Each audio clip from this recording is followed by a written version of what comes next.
in Israel, you say my father was a Nazi and was a murderer of Jews. How could you live with that and say, I am Jew, but my father was the opposite totally? How's the way that you live without how you make to accept you in both ways? That's a very, very good question too. I couldn't, and I can't. But I couldn't for a long time, and now I can.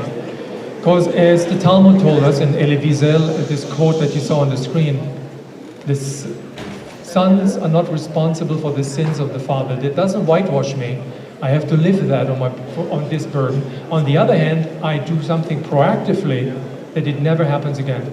I pretty much speak all over the world. I pretty much speak to any group who want to listen. And the most interesting part, I spoke to a group, I speak once in the United States last year, I spoke to a group of college students who were very hostile, belonging to the BDS movement, Boycott, Divestment and Sanction Unit. And they accused me of, God forbid, everything.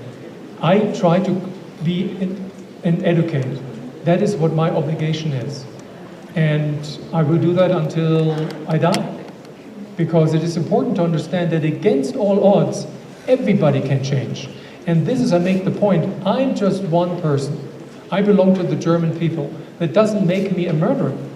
And it doesn't make any German a murderer, unless they were, because you should judge them as individuals.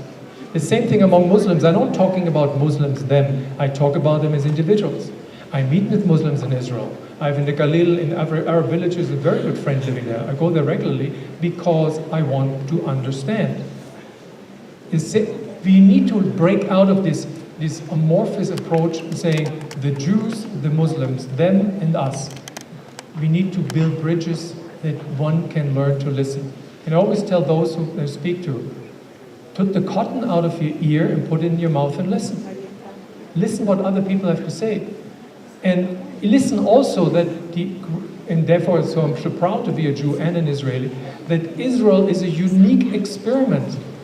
Unique experiment which never happened anywhere, at least not in the recent past, where Jews and Arabs live together, for good and bad, but we live together.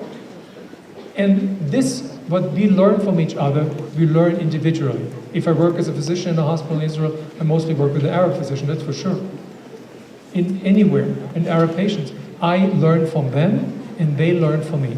This is not big newspaper postings and Facebook postings. This is a simple, humble, one-on-one relationship. And it works. 70 years long in Israel, it works. Ever been in Tel Aviv and saw the mosques on the bayside?